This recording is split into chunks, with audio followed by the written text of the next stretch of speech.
Native American myself, and my childhood consisted of many stereotypes and being stereotyped myself, so I thought it would be interesting. Why? Again, my background is being Native American. It was hard. There were so many myths said about my people, and since I'm not full Native American, I felt like I had to choose between if I wanted to be just white or just Native. Because if you look at me now, I don't seem like I'm Native. So I just felt like people didn't know that I was Native. So that's what my project was about, was so I could tell people and stop the stereotypes. There's specific aims that I wanted my video to have. I wanted to make a video that allowed people to know the truth about each stereotype and the Native culture, and to make a change. I wanted people to think before they spoke about stereotyping. If you were thinking, it's hard for me to think before I speak. I normally just say what I'm thinking in my head. So if you think before you say or spread a stereotype, it's going to be more beneficial. And that's what I wanted this project to be about.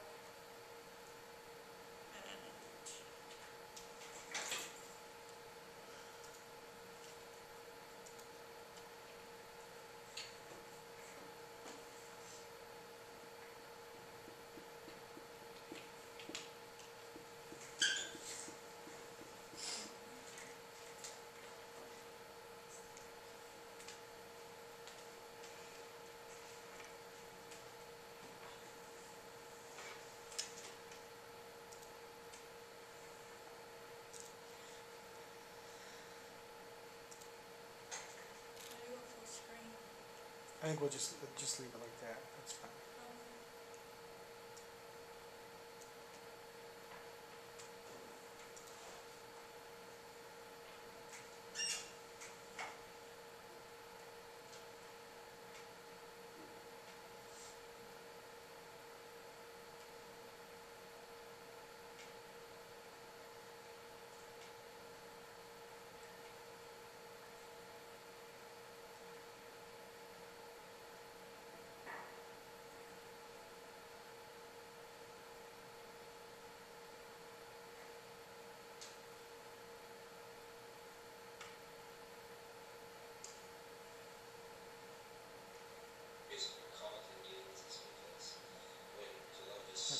Turn up, Gabby. I'm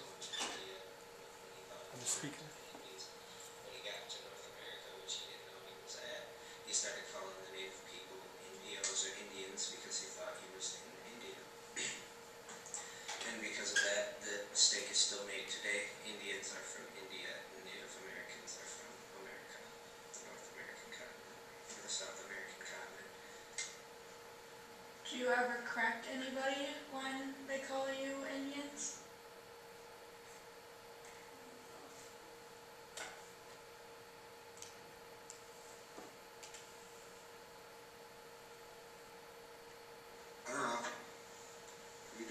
Some special privileges, but some of them were historical, like the 1836 treaty. We got one. It was about the us getting like free tuition waiver and stuff, but that was part of a treaty and stuff. And because this land was originally for the Native Americans, well, not for the Native Americans. We lived here, and the United States made a treaty with us. We didn't make a treaty with them. And that's why we had like special privileges, like having our own reservations and stuff like that. But because we're different nations in the United States, if that makes sense. Yeah.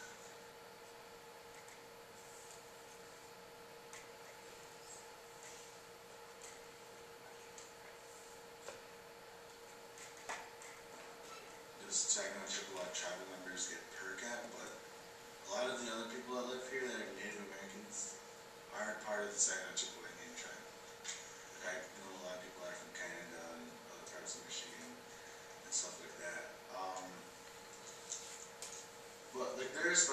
special privileges. Like even at Mount Pleasant High School, there's the Native American room, but what it's originally here for is to help the students, like, because I think it's one of the statistics or something like. Native Americans, they get special privileges for college, they get special privileges for, like we have our own credit union, we get free rooms up at the casino sometimes. Just a lot of stuff that our tribe offers back to the tribe, that's pretty nice.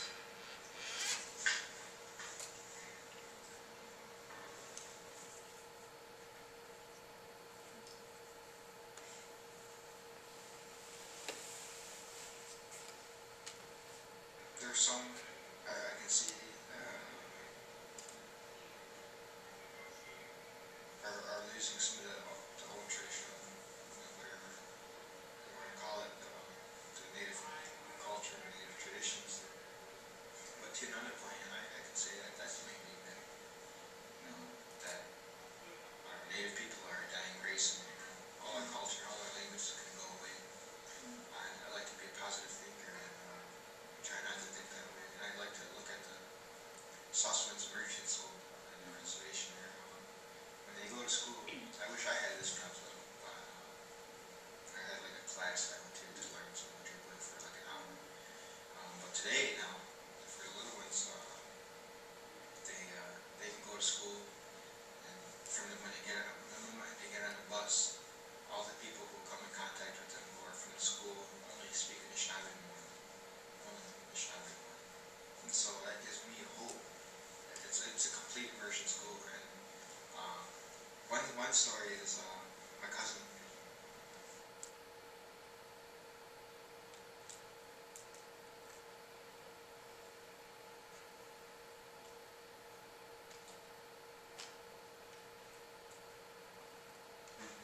No, not really. Because, like, they're on different colors. Like, a lot of people would think I'm Native American just because, like, I'm black. And, there's a lot of people that are tan. But no, it's not easy. Not easy.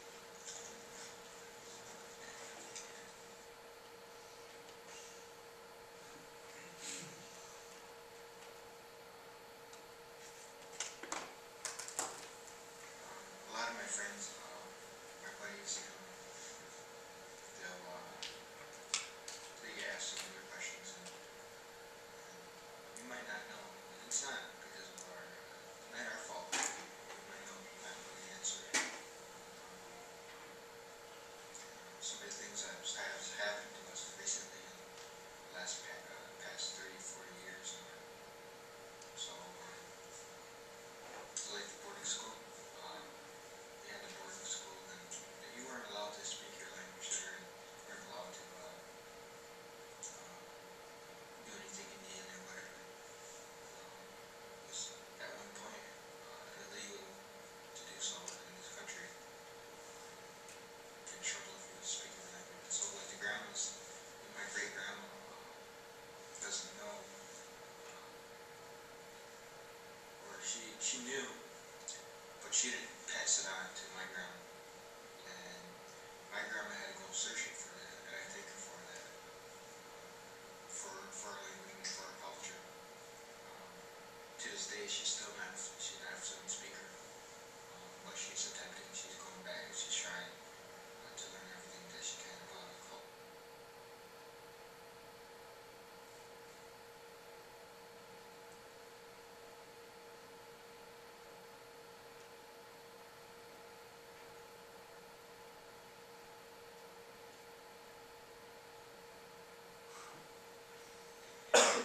Personally, I do not feel honored by the mascots of sports teams from any level, whether it be professional, high school, college, or elementary, because the caricatures that depict us are really stereotypical and racist, such as like the Cleveland Indians, like the Chief Wahoo one, that's just insulting because it's just the face of a man with red skin, a big nose, and a huge grin that's wearing a feather.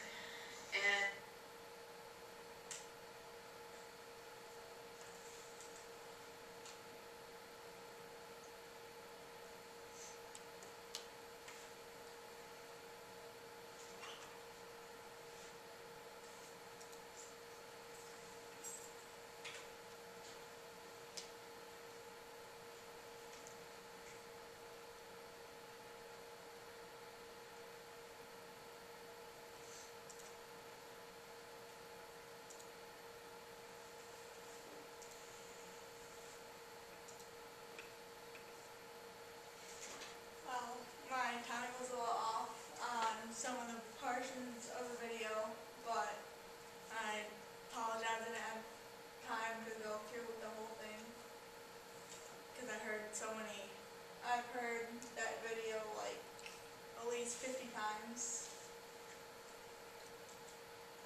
should know your nationality, you should know what culture you are, and you should cherish that. You should do what you can to know everything about your culture.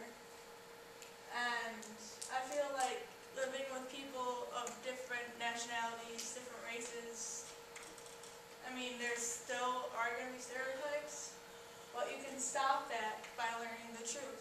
And that's what my senior project is basically about, is learning the truths behind my culture and my stereotypes that are said about me and my people.